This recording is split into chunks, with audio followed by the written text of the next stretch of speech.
Good morning. This is Professor Anderson with a little bit of feedback for your writing assignment number 2. Before we get going, let me share with you this. I just noticed, why isn't this going back?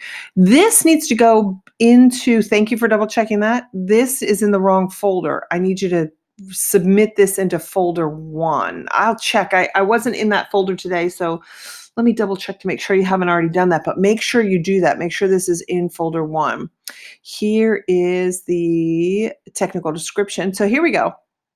Technical description of a string trimmer. This is awesome and excellent. Everything up to this point, you have a great overview.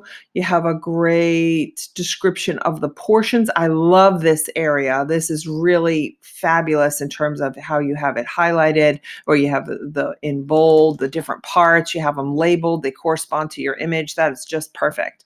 I want to share with you down here. This is where you start with the spinning head description. You start getting into almost a set of instructions. You're kind of combining the two. So let me share one. I think you need to double check make sure this is bold and give a quick description of what this does.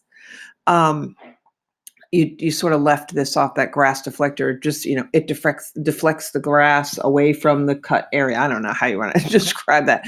I don't know. My husband does all the yard work, not me. So here we go. At this portion right here, as the trimmer is used, the nylon string will gradually break off, requiring the user to pull additional string from the spool inside the spinning head via a slack release. The slack release button is located just below the slimming head or the spinning head in figure 4. Here, slack release button. You don't need to tell them how to do it. This is just this. You want to describe the function of the slack release button. The slack release button is used to pull string from an inner trim blade. As the spinning head rotates, excess string resulting in blah, blah, blah. Here we go. After prolonged use, it'll become how frequently. This is accomplished by depressing both the spool cover. You don't need to tell that. You're not telling them how to do it. You're describing the function. To change that around, you would say the spool release cover on the spinning head releases the nylon string. So you don't need to give the description of, right here, depress the button. You don't need to do this. Just describe the function of what it is, not when or how to do it. The spool cover release button. This button releases the nylon thread wound around the spool from the center. I'm not sure. So here, this is where it starts. You want to go back over, starting from about right here and all the way to the rest of the paper. You have just oftentimes in there, here.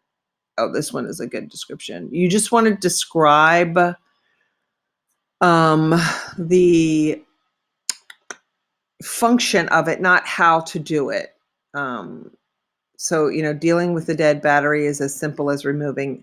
So just when the battery dies, a light indicator you don't have to describe the rest of it. You just have to describe the function of what this is.